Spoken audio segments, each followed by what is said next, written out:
that's good to, to educate the community and the people about that, because when we first started talking about it, I didn't know that. So that's why I wanted to bring that to a head.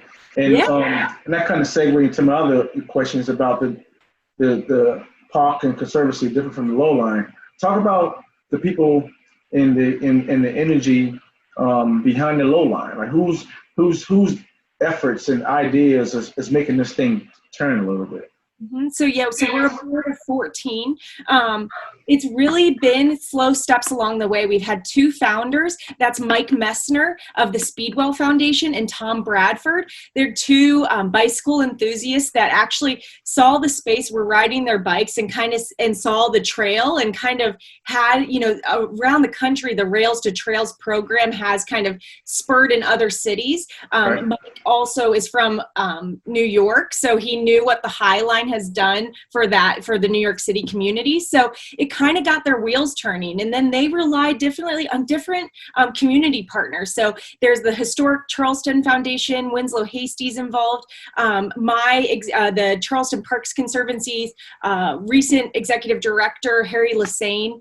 He's now with the Darla Moore Foundation. So just a lot of different people that wanted to be involved. But that's the thing about this, is it's really for the community. We've worked to make sure that it's kind of a whole spectrum of who wants to be involved, and everyone can have a say, and especially for me, mine was just literally emailing them over and over asking how I can help. So if you really want to get involved, we're so early on in the process that there's so much amount of help we need and resources we can use. So really, like, now is the time to get involved and like be able to be a part of this process. Right, and that's a great point you just made. And my next question is, who benefits from the Lowline? Who benefits from this coming to Charleston? Yep. So I think it's the people who live on the Lowline or near the Lowline, but it's actually so much bigger than that. I mean, I look at it as a neighbor of the space. So I think about being able to take your bike safely on the peninsula, not have to ride in car traffic, not have to battle, narrow streets. You'll be able to have your own dedicated pedestrian and bike lane. But really, once we started getting into this project, it's so much bigger. It will also hook up with the Lowcountry Rapid Transit, which is the new transit system we have coming down from Somerville to the peninsula. So you'll be able to, come into Charleston, park your car, or even ride the transit and then get on a bike or walk around. So this is really for just the neighbors of Charleston, the community.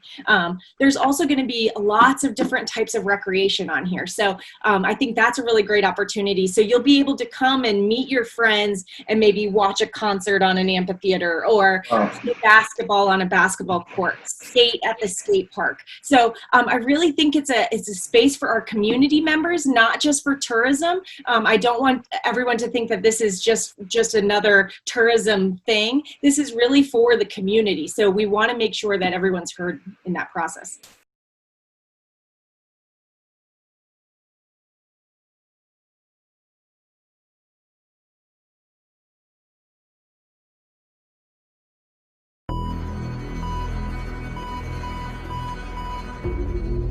DAE TV, family life.